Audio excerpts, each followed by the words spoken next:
You're listening to the Monday Morning Ketchup with Christy Murdoch, presented by Writing Real Estate. Good Monday morning and welcome to the Ketchup. My name is Christy Murdoch and I'm a writer and marketing consultant who specializes in residential real estate. If you love real estate, you'll find all the quick hit takeaways you need right here so you can catch up and hit the ground running this week with the latest real estate news. I'll link to this week's newsletter in the description where you'll find all the links I mention here.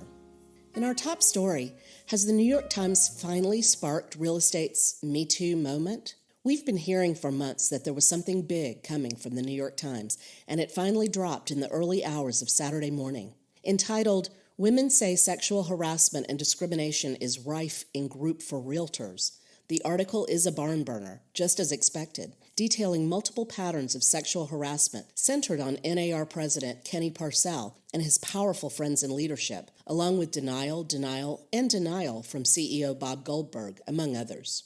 While we've been talking about specific incidents in NAR leadership ever since Janelle Brevard and others brought a later withdrawn lawsuit against the organization, we now know, thanks to the reporting of the NYT's Deborah Kamen, that the suit was withdrawn following a $107,000 payout to Brevard and her attorney. Here's how Kamen explains it.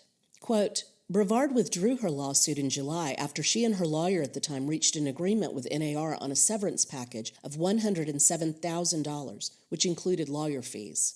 The package also included a non-disclosure agreement. She declined to comment. NAR described the deal as a separation agreement that included a payment to help her move forward in life. But Bruce Fox, a lawyer who began representing Ms. Brevard in August, contested that. Feeling intimidated by such a powerful adversary, she agreed to promptly settle her case, he said. End quote. One of the things that makes the Times reporting so compelling, aside from the sheer number of women willing to talk on the record, is the fact that their stories are so varied. It's not all about sex. It's also about a lack of opportunity for women who refused Parcell's advances. It's about a woman being cut out of professional opportunities because she got pregnant. It's about women who were fired and women who are still within the organization.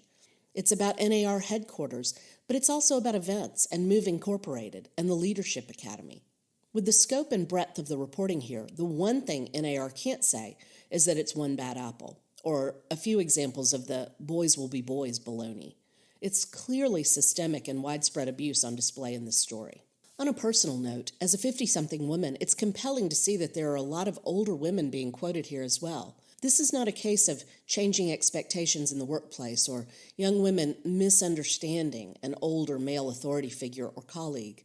These are women who know what's up, who understand what's professional, and who clearly delineate the ongoing toxic work environment being cultivated by the men in power at NAR.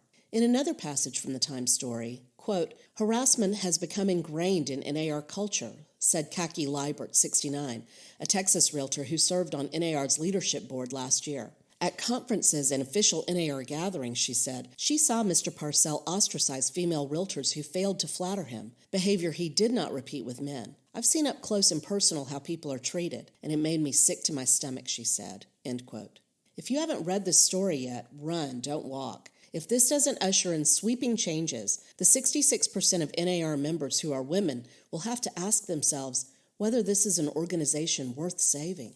I've linked to all of the stories, including the New York Times piece, and some background reading in this week's newsletter. You'll find that link in the description. I've also linked to my blog, 5 Big Takeaways from the Times Story. This week, I'm only talking about the Times story, but as always, you can find other information about writing real estate in the Ketchup, the newsletter that comes out every Sunday morning so you can get a 24-hour head start on your week.